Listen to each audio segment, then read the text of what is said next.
this video. I know it's been a while since I've done one, but we thought we'd have a little fun tonight. We're here at Evergreen Speedway. As you can see, it's January in Washington and it's kind of wet.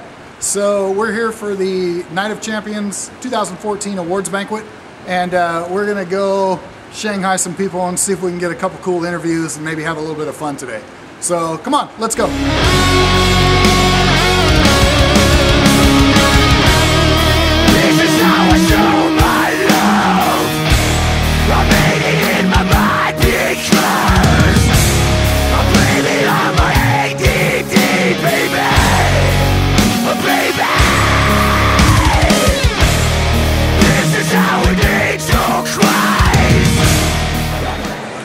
We're here with Toby Jenkins, Stinger 8 2014 champion and the greatest late model spotter on the face of the planet.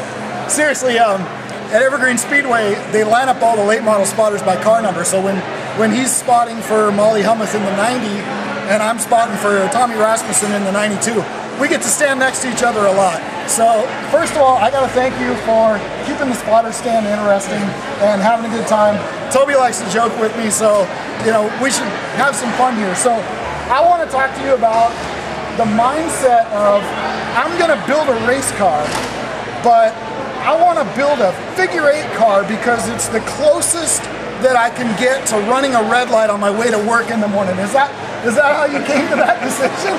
I mean, how do you decide I'm going to race figure 8s? Wow, it's close. But I actually wasn't even planning on running figure 8 solo this year. I was going to do Hornets.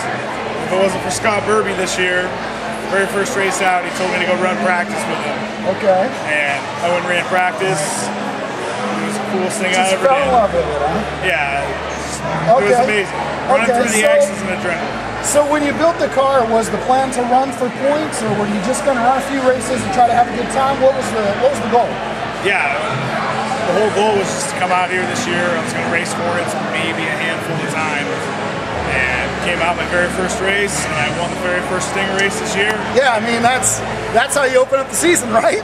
So after that, it was kind of, I guess we're in this one for the long run here. Nice. So at the end of the season, how many wins did you rack up there? I racked up 2 points wins, and I won the finale race, but it was a non-points event. It was a 50-lapper. Nice. I think I had about 9 out of 12 podiums. Very cool, very cool. And a bunch of girls in your class, you got some stiff competition going on. Those girls are ruthless, right? Yeah, they're tougher than they look. You got Jessica, she's one of the hardest racers I've ever ran against. And Jocelyn and Nicole, you can't dog them, they're all good. So. Nice. Well, it was your rookie season and you come out with the championship. What's the feeling like? Well, it never really hit me. Kind of just been still drinking beer in the garage, looking at it, not working on it, but tonight's pretty cool. Definitely going to soak it all up tonight and enjoy it. I'll be back next year, so. Very cool. So what's the plan for 2015? Are you going for another championship? Yeah. Nice. My dad's coming out with me, so we're both going to be racing against each other, so that's going to be the new. Oh, very cool, very cool. Same shop, same team, but probably won't be friends after me. I'm sure it'll work out just fine. All right, well, I want to thank you for taking the time to talk to us, and congratulations on your championship. Way to go, rookie. Thank you, sir. All right, have a good night. Maybe I'm the listening, so blame it on my ADD, baby.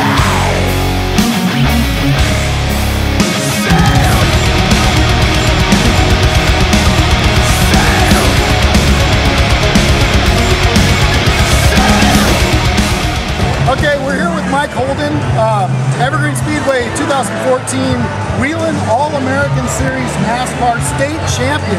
It takes a lot to get that out.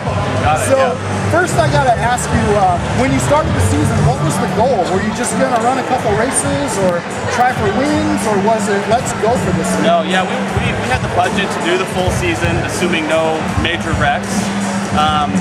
The goal was to win one race. Right. I mean, I've done this a few times, probably 50, 60 late model races, and I'd only won one race. So my goal, which I thought was realistic, was win one race. Right. And, you know, maybe it's a podium or something for the end of the year.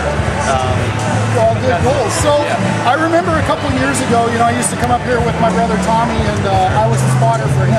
I remember you raced in. I think it was your brother also raced as well. And then you kind of vanished for a couple seasons. What happened there?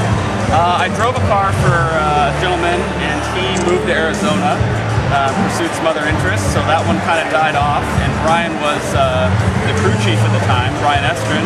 And when that opportunity left, he said, "I'm gonna do my own thing." You know, he's worked with Zaretsky for a number of years, and he said, "I'd like to buy my own car. I'm gonna build my own car, and I want you to drive it." And so that's where the gap came in. So we had about a 2-year gap.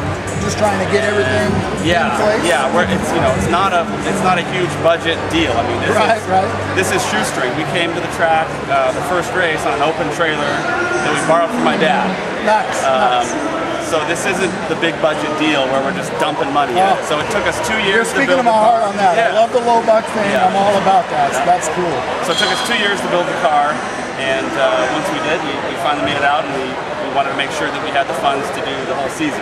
Cool. So you came out of the box and won the very first race of the season, right? Yeah. That kind of blew everybody away. Yeah, What was your thoughts on that? Well, exactly. Nobody had us I mean, we weren't on the radar. Let's put it that way, right? I mean, people said, "Oh yeah, you know, he's been good. He's a podium car, pretty much week in and week out." But yeah, to win that first race and not have it fall in our lap, you know, we actually had to pass people, and was awesome.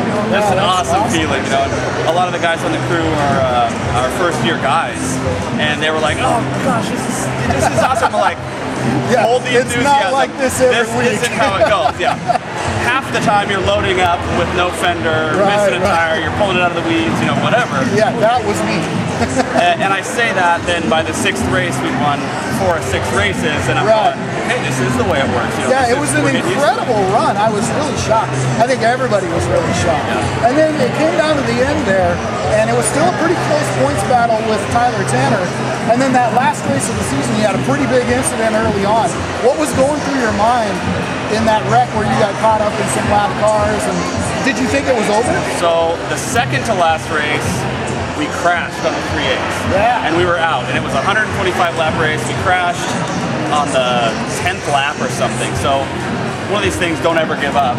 Right. We got out for the last 5 laps and picked up 2 more positions.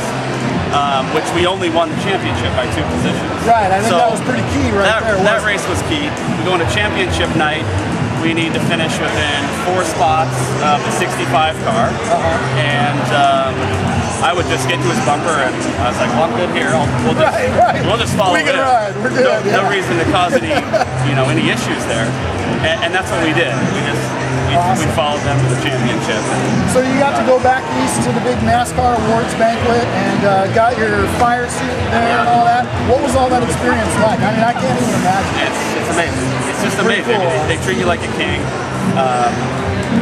You wouldn't think, winning the championship here in Monroe, Washington, would get you a plane trip and a hotel and all that to Charlotte to go to, we had dinner at the NASCAR Hall of Fame, and trophies and fire suits and helmets and shoes. I mean, we had to go to FedEx and ship home 2 boxes of stuff, trophies and other stuff. So amazing. It's hard to even. I knew you were excited because, I was watching your Facebook feed and there was a picture of you wearing the fire suit in full Superman pose. I mean, it was just totally ecstatic. Just a little kid. I couldn't throw that thing on fast enough. That's awesome. Yeah. That's awesome. Well, I appreciate you taking the time to talk to us, and congratulations on your championship.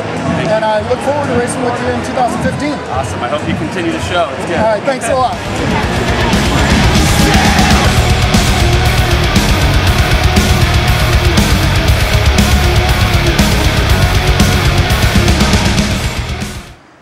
All right, so last night's championship awards banquet wraps up our 2014 race season. Hopefully you guys have had a lot of fun with us. We got a couple of neat interviews in. I had planned to do a couple more, but the the awards banquet kind of ran a little bit long, and it was getting late into the night, so we had to bail and go home. Long drive back to the house for me, but so that wraps up our 2014 season. We're looking forward to 2015. I'm still not sure exactly what the plan is yet. You know, I'll figure it out, and I'll let everybody know as soon as we know. We got some stuff in the works. You know, the car's still in one piece.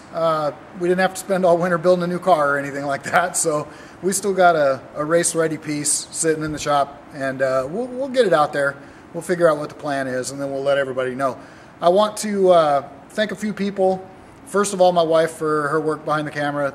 I put her through a lot of crap, so I appreciate her efforts and her patience. And I want to thank all my sponsors. First of all, Clevenger Associates, Rev Equip, and Ringer's Gloves. And lastly, but most importantly, Modane Trucking. You know, I say it a million times. I know you guys have heard it over and over, but really without those guys, I couldn't do any of this. So I really thank them a lot for all of their efforts and all their support. And, you know, I ask you guys to support my sponsors as well. So I appreciate all their efforts, and we look forward to a 2015 season that brings even better stuff. It should be good. We'll let you know as soon as we can let the cat out of the bag. Like I said, we got some stuff going on, so it should be a fun year. Thank you, everybody.